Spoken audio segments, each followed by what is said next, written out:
செந்தூரப்பை பற்றி சொல்கிறதுல அவர் தெய்வமாயிட்டார், அவரை நம்ம ரிமைண்ட் பண்ணுறோங்கிறதுக்கு ஒரு வாய்ப்பு. அவருடைய குணாதிசயங்கள் என்ன, மனித நேயம் என்ன, அவருடைய ஸ்பிரிட் என்ன, இதெல்லாம் வந்து ஏன்னா நான் கூட நிறைய படங்கள் பண்ணியிருக்கேன். எஸ்பெஷலி இது செந்தூரப்பையில் சொல்கிறேன். செந்தூரப்பையில் ஃபைட் ஆரம்பிக்குது, ட்ரெயின் ஃபைட்டு. அப்போ மேலே ரன்னிங் ட்ரெயினில் நான் எல்லாரையும் அடிச்சுட்டு வெளியில் கீழெல்லாம் அடிச்சுக்கிட்டு மேலே ஏறுவார், நான் ஏறும். எனக்கும் அவருக்கும் மட்டும் solo fight. Train running train, risk. அதில் 2 பேருமே செத்து பொழைச்சோம்.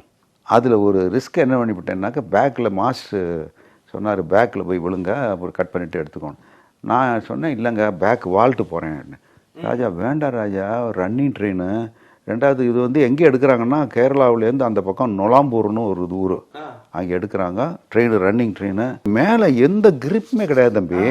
உங்களுக்கு அந்த இதெல்லாம் இப்படித்தானே இருக்கும், இப்படி கூட இருக்காது, இப்படித்தானே இருக்கும். சரின்ட்டு அப்போ பேக் வால்ட்டு போகிறேன் அப்படின்னு மாஸ்டர், வேண்டாம் அதுக்கு விழுந்துருங்க, ரன்னிங் ட்ரெயின் கிரிப்பு கிடையாது. சரி ஆர்கியூ பண்ண வேண்டாம்ட்டு பேக் வால்ட்டு பண்ணினா அதே மாதிரி விழுந்துட்டேன்னொன்னே விஜயா சார் கையை தூக்கிட்டு, அழகு சார், எப்போதும் என்னை சார்னு கூப்பிடுவார். அழகு சார்னு எனக்கு தெரியுது, அவர் கண் செவந்து போய் கத்துறாரு. ட்ரெயின் போயிட்டுருக்கு, நான் இங்கே விழுந்துட்டேன். அப்போ டக்குன்னு பார்த்தாக்க ஃபுல்லாக 2 முட்டி ரத்தம். வேட்டி தூக்கி வச்சுட்டு ட்ரெயின் போய் ஒரு 22 பெட்டி அப்படி போயிட்டேன். டக்குன்னு இதெல்லாம் தூக்கி வச்சுட்டு வந்து ட்ராக்கில் நின்று கையை தூக்கினேன்.